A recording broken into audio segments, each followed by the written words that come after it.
Salut à toi amis des animaux et bienvenue sur ma chaîne Jessica M Vegan pour une nouvelle vidéo où je vais te parler aujourd'hui roman graphique puisque je vais te parler des bandes dessinées de Insolent Veggie de Rosa B. Donc il y a deux tomes qui sont sortis pour le moment. Le premier c'est Insolent Veggie, une végétalienne très méchante, et le deuxième tome c'est l'antispécisme, c'est pas pour les chiens. Donc comme je l'ai dit, c'est de Rosa B et c'est publié aux éditions La Plage. Donc Insolent Veggie au départ c'est un blog, donc un blog qui dénonce un petit peu le spécisme, qui dénonce l'exploitation des animaux au travers de planches assez courtes, plutôt percutantes, assez drôles et qui met vraiment, j'ai envie de dire, les omnivores face à leurs propres contradictions. Il faut savoir que j'ai connu le blog après avoir découvert la bande dessinée. Donc maintenant je vais faire des petits tours assez régulièrement pour aller voir les nouvelles planches qui sont postées. Et j'ai pris vraiment un gros plaisir à lire ces romans graphiques. Je vais t'en parler brièvement parce que je pense pas non plus qu'il y ait besoin d'une vidéo de 10 minutes pour te donner envie de lire ces petites pépites tout simplement. Comme je l'ai dit, ces romans graphiques sont des petites planches. Parfois elles tiennent sur une page, parfois sur plusieurs pages.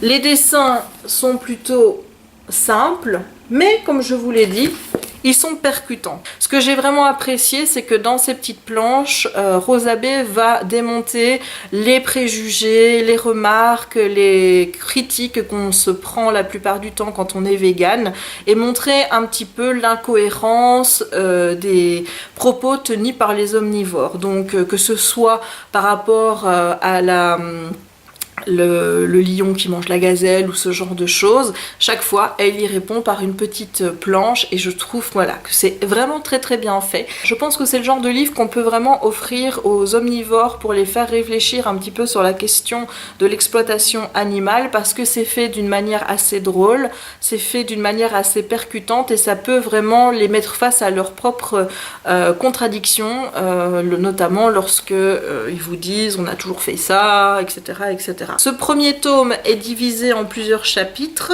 Dans le chapitre 1, on va parler de végétalisme. Dans le chapitre 2, on va parler de carnisme. Et dans le chapitre 3, on va parler de militantisme.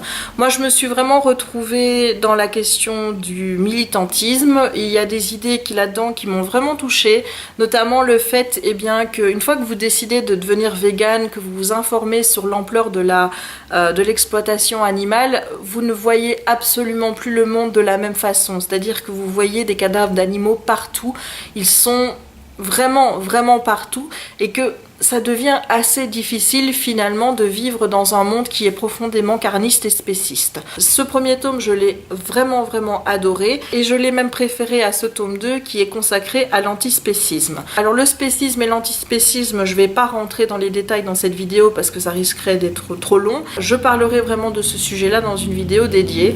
Mais ici, on va vraiment se concentrer sur ce qu'est le spécisme, sur ce qu'est l'antispécisme. Les planches sont toujours aussi percutantes, mais voilà, j'ai moins aimé, je me suis moins retrouvée dedans que dans celui-ci où il y a vraiment des idées, vraiment des choses dans lesquelles j'ai dit ah ben oui mais clairement c'est totalement ça. Là ça l'a fait aussi mais juste un petit peu moins. Voilà, donc je recommande vraiment ces deux bandes dessinées, c'est vraiment très bien fait.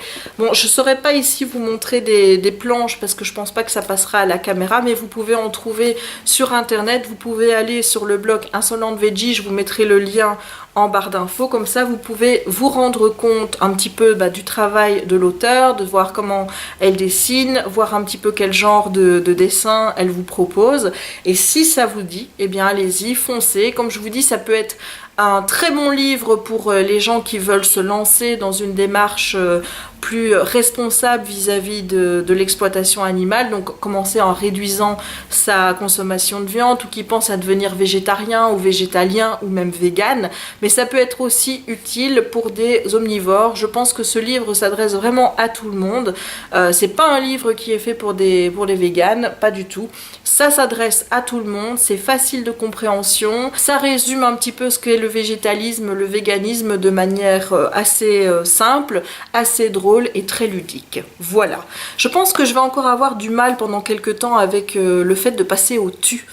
Tu vois, dans ces vidéos. Voilà, j'ai décidé que les vidéos sur le véganisme, je m'adresserai à toi en te tutoyant et pas en te vous voyant. Et je pense que là, j'étais tutoyée au début, puis je suis repassée au vous. Voilà. Je pense que ça va disparaître au bout d'un moment, mais je crois que tu vas devoir encore t'habituer au fait que je te tutoie, puis je te vous vois, et puis je te retutoie quand je repense au fait que je dois te tutoyer dans ce genre de vidéo, parce que je trouve que ça met une proximité encore plus proche entre toi et moi. Bon, assez blablaté. J'espère que cette première revue consacrée au livre, consacré à l'exploitation animale, au véganisme, t'aura plu. Si c'est le cas, n'hésite pas à mettre un petit pouce en l'air. N'hésite pas non plus à commenter la vidéo pour me dire si ce livre t'intéresse, si tu l'as déjà lu, ce que tu en as pensé ou si tu as envie de l'acheter. N'hésite pas non plus à partager la vidéo sur les réseaux sociaux et à t'abonner si ce n'est pas encore fait.